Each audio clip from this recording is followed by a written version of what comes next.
गांव के एक छोटे से घर में आरव नाम का एक लड़का रहता था। आरव बहुत होशियार था, लेकिन उसकी एक बुरी आदत थी, वह हर काम को टालता रहता था। माँ कहती, बेटा समय बहुत कीमती होता है, पर आरव हंसकर टाल देता, अभी तो बहुत समय है, बाद में कर लूंगा। एक दिन स्कूल में परीक्षा की घोषणा हुई।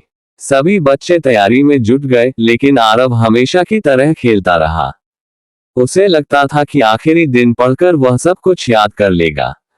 समय धीरे धीरे बीतता गया, दिन, फिर हफ्ते, और देखते ही देखते परीक्षा का दिन आ गया। उस रात जब आरव किताब लेकर बैठा, तो उसे समझ में आया कि उसने कितना समय बर्बाद कर दिया है। पन्ने पलटते पलटते उसकी आंख लग गई। तभी उसे एक अजीब सपना आया। उसने देखा कि वह एक अंधेरी जगह पर खड़ा है, जहां चारों तरफ घड़ियां ही घड़ियां लगी है। हर घड़ी अलग समय दिखा रही थी। तभी एक बूढ़ा आदमी उसके सामने आया।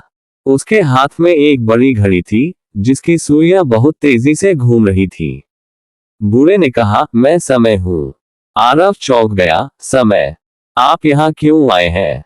समय मुस्कुराया, तुम्हें ये दिखाने कि तुमने मुझे कैसे खो दिया। अचानक एक घड़ी चमकी और उसमें आरव का अतीत दिखने लगा, जब माँ उसे पढ़ने के लिए कह रही थी और वह मोबाइल में खेल रहा था, जब दोस्त पढ़ रहे थे और वह मस्ती कर रहा था। हर दृश्य उसे चुभने लगा। आरव घबराकर बोला, मुझे ये सब मत दिखाए, मैं बदल जाऊंगा। समय ने अपनी घड़ी की सुइयां धीमी कर दी और बोला, हर किसी को मौका मिलता है, लेकिन जो समय चला गया वह कभी वापस नहीं आता। फिर एक और घड़ी चमकी, इस बार भविष्य का दृश्य था। उसमें आरव बड़ा हो चुका था, लेकिन वह परेशान और असफल दिख रहा था।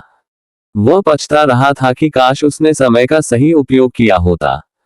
आरव की आंखों में आंसू आ गए, क्या मैं अपना भविष्य बदल सकता हूँ?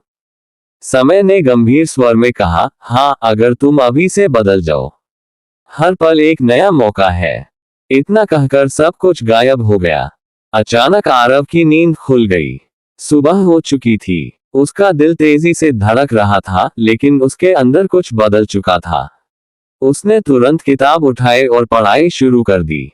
परीक्षा में उसने जितना हो सका उतना अच्छा किया। लेकिन सबसे बड़ी बात यह थी कि अब वह रोज समय पर पढ़ाई करता, काम समय पर पूरा करता और हर पल की कद्र करता। माँ ने एक दिन मुस्कुराकर पूछा, आजकल मेरा बेटा इतना बदल कैसे गया? आरव हल्का सा मुस्कुराया और बोला, माँ, अब मुझे समझ आ गया है कि समय सबसे बड़ा शिक्षक है। धीरे धीरे आरव अपने जीवन में आगे बढ़ता गया। उसने अपने सपनों को पूरा किया, और हर सफलता के पीछे उसका एक ही राज था, समय का सही उपयोग। सीख, समय कभी रुकता नहीं, लेकिन जो उसे समझ लेता है, वह जीवन में कभी पीछे नहीं रह जाता।